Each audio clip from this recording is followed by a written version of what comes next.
Welcome dear students in the course Applied Thermodynamics. In the last lecture we have discussed the short questions from unit 1st, and in this lecture we will discuss the short questions from unit 2nd. So these are the different questions which had been asked in AKTU exams. So we will discuss these questions one by one. हम इन questions के आसपास के topic को भी cover करेंगे ताकि जो question अभी तक नहीं पूछे गए हैं 2 नंबर में, अगर वो आते हैं तो आप उनका भी जवाब दे सके, या फिर कोई टॉपिक अगर 5 नंबर के क्वेश्चन में आता है तो आप उसका भी आंसर करें। तो एक तरीके से ये एक रिवीजन वीडियो है। So the first question is define Rankine cycle efficiency, और दूसरा क्वेश्चन है comparison between Rankine and Carnot cycle. तो कार्नोट साइकिल और रैंकाइन साइकिल दोनों ही इंपॉर्टेंट टॉपिक हैं क्योंकि पूरी की पूरी यूनिट 2nd इन दोनों पे ही डिपेंड करती है और बहुत सारे न्यूमेरिकल भी आते हैं। तो इन क्वेश्चन का आंसर तो हम इजीली दे सकते हैं, बट मैं क्या करता हूं, इन टॉपिक्स को अच्छे से रिवाइज करा देता हूं ताकि अगर ये क्वेश्चन 5 नंबर में भी आए तो भी आप अटेम्प्ट कर पाए। So let's start the revision of Carnot cycle and Rankine cycle. So first we discuss the Carnot cycle, then we discuss the Rankine cycle. Carnot cycle has already been known as an ideal cycle having highest efficiency. तो हम पहले से जानते हैं कि Carnot cycle एक ideal cycle है जिसकी इफिशियंसी हाईएस्ट होती है, मतलब इससे ज्यादा इफिशियंसी किसी साइकिल की नहीं हो सकती फॉर गिवन टेम्परेचर लिमिट। मगर हमने ये साइकिल जनरली गैसियस फेस में देखी है। अगर हम इस साइकिल को वेपर फेज में लेके आएंगे तो ये साइकिल कहलाएगी Carnot vapour power cycle. So let us use Carnot cycle with steam as working fluid. तो अगर कार्नोट साइकिल में वर्किंग फ्लूइड स्टीम होगा तो इस साइकिल को बोलेंगे कार्नोट वेपर पावर साइकिल, क्योंकि ये लिक्विड वेपर रीजन में चलेगी। Carnot vapour cycle has following 4 processes. First one, reversible isothermal heat addition in the boiler. Second, reversible adiabatic expansion in steam turbine. Third, reversible isothermal heat rejection in the condenser. And 4, reversible adiabatic compression or pumping in feed water pump. तो Carnot cycle में 4 processes होती हैं और चारों की चारों reversible होती हैं। 2 प्रोसेस इसमें आइसोथर्मल होती हैं और 2 प्रोसेस रिवर्सिबल एडियाबैटिक या फिर आइसेंट्रोपिक होती हैं। तो मेनली कार्नोट साइकिल में 4 कंपोनेंट होते हैं, बॉयलर, टरबाइन, कंडेंसर और pump. So this is the schematic diagram of Carnot vapour power cycle and it has 4 component that are boiler, turbine, condenser and pump. Boiler का काम क्या है? Boiler क्या करता है? लिक्विड को, वाटर को कन्वर्ट करता है स्टीम में बाय एब्सॉर्बिंग हीट QH। तो हमने QH हीट सप्लाई करी और जिसकी वजह से वाटर किसमें कन्वर्ट हुआ? स्टीम में। इस स्टीम को हम टरबाइन में सेंड करते हैं और जहां ये एक्सपेंड होती है आइसेंट्रोपिकली और WT amount of work produce होता है। उसके बाद एक्सपेंशन के बाद जो वर्किंग फ्लूइड है उसको ट्रांसफर किया जाता है कंडेंसर में, जहां वो QL amount of heat reject करता है। और उसके बाद जो हमारा वर्किंग फ्लूइड है उसको हम ट्रांसफर कर देते हैं पंप में, और पंप क्या करता है? WP amount of work consume करता है और प्रेशर राइज कर देता है वर्किंग फ्लूइड का, कहां तक? बॉयलर प्रेशर के बराबर। अब देखते हैं कार्नोट वेपर पावर साइकिल का TS डायग्राम। क्योंकि ये वेपर पावर साइकिल है इसलिए जो साइकिल होगी वो लिक्विड वेपर रीजन में रिप्रेजेंट करेगी। सो this is the cycle 1 2 3 4।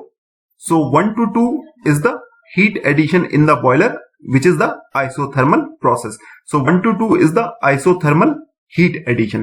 So हमने क्या करा है? हमने heat addition किया है isothermal process में। इसी वजह से क्या है? टेम्परेचर कांस्टेंट है इस प्रोसेस में 1 से 2 में। 2 से 3 क्या हो रहा है? जो स्टीम प्रोड्यूस हुई है वो एक्सपेंड कर रही है टरबाइन में। कैसे? आइसेंट्रोपिकली। आइसेंट्रोपिकली है इसीलिए ये प्रोसेस 2 to 3 क्या है? एक वर्टिकल लाइन है on entropy axis. In process 2 to 3 heat rejection हो रहा है कंडेंसर में। कैसे? आइसोथर्मली। सो आइसोथर्मल प्रोसेस है इसीलिए 3 से 4 क्या हो रहा है? टेम्परेचर कांस्टेंट है। After that the working fluid transfer to the pump which rise the pressure. तो 4 to 1 क्या हो रहा है? कंप्रेशन हो रहा है पंप में और प्रेशर राइज कर रहा है कहां से? कंडेंसर प्रेशर से बॉयलर प्रेशर तक। तो हमारे पास जो 1 पॉइंट था वहां पर हमारे पास सैचुरेटेड लिक्विड था। सो this is the liquid line. So 1 point पे हमारे पास क्या है, सैचुरेटेड लिक्विड। जब ये सैचुरेटेड लिक्विड बॉयलर के अंदर एंटर करता है तो हीट सप्लाई होती है, जिसकी वजह से जो वाटर है वो कन्वर्ट हो जाता है किसमें, सैचुरेटेड स्ट्रीम में। तो ये सैचुरेटेड वेपर लाइन है और हमारी जो एग्जिट स्टेट है बॉयलर की वो कहां पर लाई कर रही है, इस लाइन पे। तो यानी कि 2 पॉइंट पे हमारे पास क्या है, सैचुरेटेड वेपर या फिर सैचुरेटेड स्टीम। अब ये सैचुरेटेड स्टीम एंटर कर रही है टरबाइन में, जिसकी वजह से WT amount of work produce हो रहा है। और जो हमारी 3 स्टेज आ रही है वो आ रही है लिक्विड वेपर रीजन के अंदर, बट जो ये 3 पॉइंट है ये वेपर लाइन के क्लोज है, जिसकी वजह से यहां पर जो 3 पॉइंट पर जो वर्किंग फ्लूइड होगा उसमें ज्यादा वेपर होगी और कम लिक्विड होगा।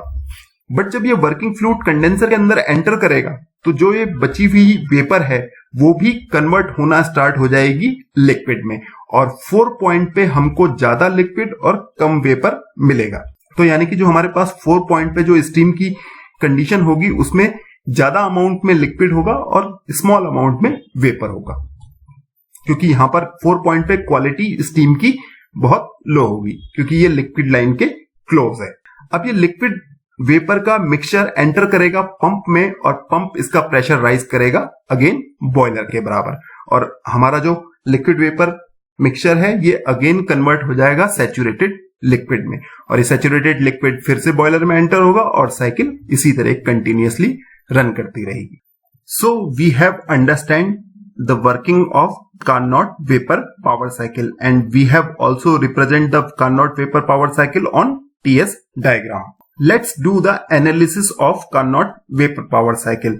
So we know जो कार्नोट साइकिल में जो कंपोनेंट है, बॉयलर, टरबाइन, कंडेंसर, पंप, ये सारे के सारे ओपन सिस्टम है, क्योंकि इसमें मास का इन और आउट दोनों हो सकता है, साथ साथ ये वर्क और हीट का इंटरेक्शन भी कर सकते हैं। तो ओपन सिस्टम को अगर एनालिसिस करना है तो हम यूज करते हैं steady flow energy equation. So पहली प्रोसेस हमारी क्या थी, process 1 to 2 isothermal heat addition in boiler. So हम क्या करेंगे, सबसे पहले स्टडी फ्लो एनर्जी इक्वेशन लिख लेंगे। So this is the steady flow energy equation, H1 plus half C1 square plus GZ1 plus Q equals to H2 plus half C2 square plus GZ2 plus W, जहां पर H क्या है, enthalpy, C क्या है, velocity, Z क्या है, height from datum line, and Q is the heat interaction and W is the work interaction. So if we consider that the change in kinetic and potential energy is negligible in comparison to change in enthalpy, then we can remove these terms. So velocity और जो ये potential energy की terms है इनको हम remove कर सकते हैं इस इक्वेशन में, और हमारी इक्वेशन रिड्यूस होके हो जाएगी H1 plus Q equals to H2 plus W। तो ये हमारी इक्वेशन किसके लिए है, बॉयलर के लिए। तो बॉयलर में हम जानते हैं कि कोई भी वर्क प्रोड्यूस नहीं होता, क्योंकि बॉयलर क्या है, एक वर्क प्रोड्यूसिंग डिवाइस नहीं होती है। इसमें क्या होता है, सिर्फ हम हीट ट्रांसफर करते हैं और वाटर स्टीम में कन्वर्ट होता है। तो वर्क इंटरेक्शन यहां पर 0 होगा। तो for boiler W equals to 0। तो हमारी इक्वेशन रिड्यूस हो गई H1 plus QH equals to H2। तो हीट ट्रांसफर कितनी हो रही थी, QH। तो हम हीट ट्रांसफर कर रहे थे जो बॉयलर को, वो थी QH। तो QH की वैल्यू यहां से आ जाएगी QH equals to H2 minus H1। तो सिमिलरली हम study flow energy equation apply करके हम बाकी कंपोनेंट के लिए भी इसी तरीके से interaction of heat and interaction of work calculate कर सकते हैं। तो ये सिर्फ मैंने यहां पर एक प्रोसेस में अप्लाई करके दिखाया। सिमिलरली आप अदर प्रोसेसेस के लिए भी अप्लाई कर सकते हैं, और आप वहां पर हीट का इंटरेक्शन या वर्क का इंटरेक्शन निकाल सकते हैं बाकी कंपोनेंट में भी कार्नोट साइकिल के लिए। तो ये हमारी साइकिल है। तो प्रोसेस 1 to 2 में क्या हुआ है, हीट सप्लाई हुई है, कितनी हुई है, QH is equal to H2 minus H1। तो हीट सप्लाई कितनी हुई है, H2 minus H1। Process 2 to 3 में वर्क प्रोड्यूस हुआ है WT कितना, H2 माइनस H3। तो वर्क प्रोड्यूस कितना हुआ है, H2 माइनस H3।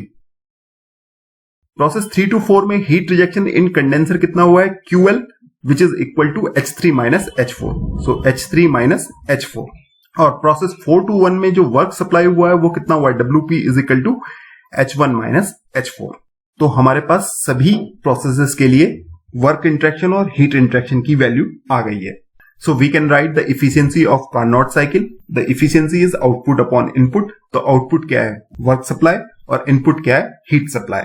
तो हमने क्या किया, नेट वर्क कितना होगा, तो टरबाइन वर्क प्रोड्यूस कर रही थी और पंप कंज्यूम कर रहा था, तो जो नेट वर्क होगा वो क्या होगा, WT माइनस WP, और हीट सप्लाई कितनी हुई थी, QH। तो हमारे पास WT की वैल्यू है, WP की वैल्यू है और QH की वैल्यू है। तो इन सब की वैल्यू अगर इक्वेशन में पुट कर देंगे तो इफिशियंसी आएगी eta equals to bracket H2 minus H3 minus bracket H1 minus H4 upon H2 minus H1. So this is the efficiency of Carnot vapor power cycle. Carnot cycle एक ideal cycle है, ये practically possible नहीं है। तो जो इसकी efficiency होती है उससे हम दूसरी साइकिलों की इफिशियंसी को कंपेयर करते हैं और इंप्रूव करते हैं कि हम इसके क्लोज पहुंच पाए। तो यहां पर हम देखेंगे कि क्या लिमिटेशन है Carnot vapour power cycle. It is difficult to compress a wet vapour isentropically to the saturated state as required by the process 4-1. So this is the TS diagram of Carnot cycle and the 4-1 is the isentropic compression process. तो यहां पर क्या कह रहे हैं कि ये process बहुत ज्यादा डिफिकल्ट है। क्यों डिफिकल्ट है, क्योंकि ये जो स्टेट 4 है, जो इनलेट है पंप का, वो लिक्विड प्लस वेपर रीजन में आता है और जो हमारा पंप होता है वो सिर्फ लिक्विड को डील करने के लिए बना होता है। तो अगर पंप में अगर लिक्विड की जगह वेपर एंटर करेंगे तो उससे क्या होगा, पंप अच्छे से परफॉर्म नहीं करेगा। इसीलिए ये प्रोसेस बहुत ज्यादा डिफिकल्ट है, क्योंकि जो ये 4 स्टेट में क्या है, लिक्विड प्लस वेपर का मिक्सचर। ज्यादा अमाउंट में लिक्विड है, कम अमाउंट में वेपर है, but this small amount of vapour की वजह से जो पंप का वर्क है वो डिस्टर्ब हो रहा है। Second, the process 2-3 is wet isentropic expansion. So जो ये प्रोसेस 2-3 हो रही है ये वेट आइसेंट्रोपिक एक्सपेंशन है। क्यों है वेट, क्योंकि ये लिक्विड वेपर रीजन के अंदर एक्सपेंड हो रहा है। यहां पर जो पॉइंट 2 है, यहां पर हमारे पास सैचुरेटेड वेपर है, बट जैसे ही एक्सपेंड हो रहा है लिक्विड फॉर्म करना शुरू कर जा रहा है। It means turbine deals with mixture of liquid and vapour. तो यानी कि जो टरबाइन है उसके अंदर लिक्विड और वेपर दोनों मौजूद हैं। Impingement of liquid droplets on the turbine blade cause erosion and wear, thus steam with quality less than 90% is not desire. तो जो टरबाइन में लिक्विड की ड्रॉपलेट्स हैं ये क्या करती हैं, टरबाइन की ब्लेड को इरोड कर देती हैं, जिसकी वजह से टरबाइन की लाइफ रिड्यूस कर जाती है। तो कोई भी जो टरबाइन है उसमें 90% से कम क्वालिटी की स्टीम डिजायर नहीं होती है। तो ये कार्नोट साइकिल की सेकंड लिमिटेशन है। तो पहली लिमिटेशन क्या थी कि यहां पर जो पंप के अंदर इनलेट हो रहा था वो क्या था, वेट कंडीशन में था, और जो यहां पर जो टरबाइन के अंदर एक्सपेंशन हो रहा है वो क्या है, वो भी वेट एक्सपेंशन है। थर्ड लिमिटेशन क्या है, it is difficult to control the quality of the condensate coming out of the condenser so that the state 4 is exactly obtained. जब वर्किंग फ्लूइड एंटर करता है कंडेंसर में तो हीट रिजेक्ट करता है, और जब हीट रिजेक्ट करता है तो जो उसमें वेपर फॉर्म होती, जो वेपर होती है वो लिक्विड में कन्वर्ट होना स्टार्ट होती है। तो हमको अगर कार्नोट साइकिल को रन करना है तो हमको एग्जैक्ट 4 स्टेट पे रुकना पड़ेगा। तो ये चीज बहुत ज्यादा डिफिकल्ट है। चौथी लिमिटेशन क्या है, the efficiency of the Carnot cycle is greatly affected by the temperature T1 at which heat is transferred to the working fluid. Since the critical temperature for steam is only 374 degree centigrade, so the efficiency of the Carnot cycle will decrease. क्योंकि हमको जो work करना है वो liquid vapour reason के अंदर ही करना है, और जो मैक्सिमम टेम्परेचर है डोम का वो 374 है, और जो इफिशियंसी होती है वो डायरेक्टली प्रोपोर्शनल होती है आप किस टेम्परेचर पे हीट ट्रांसफर कर रहे हैं। तो जितना ज्यादा हीट ट्रांसफरिंग का टेम्परेचर आपका हाई होगा उतनी ज्यादा इफिशियंसी ज्यादा होगी आपकी पावर साइकिल की। बट कार्नोट साइकिल के केस में ये 374 डिग्री सेंटीग्रेड से ज्यादा नहीं हो सकती, इसलिए इसकी इफिशियंसी कम रहती है, क्योंकि हम ज्यादा टेम्परेचर पे हीट सप्लाई नहीं कर सकते। तो ये भी एक इसकी लिमिटेशन है।